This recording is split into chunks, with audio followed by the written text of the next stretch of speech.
多謝阿 K 師母嘅分享。其實真係嘅，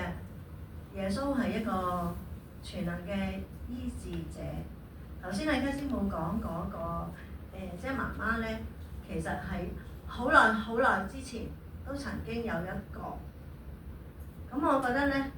係做媽媽咧，其實真係好辛苦嘅，因為佢好多時咧，因為我自己都係媽媽啦，好多時咧我哋都即係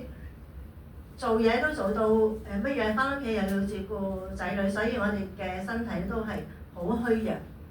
有時都會好多病，但係有啲病都唔敢同人講嘅。好耐之前咧都有一個婦人咧患咗12年嘅血漏病，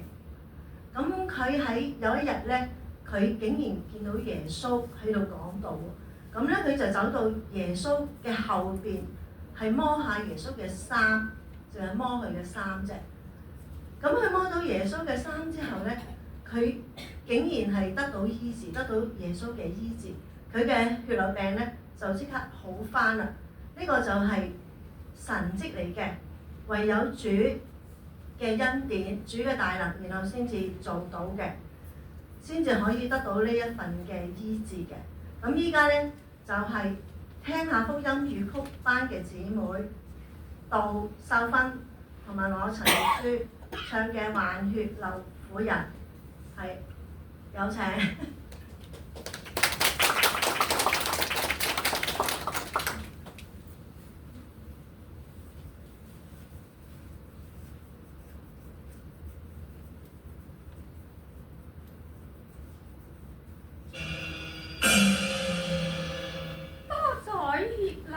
定前身，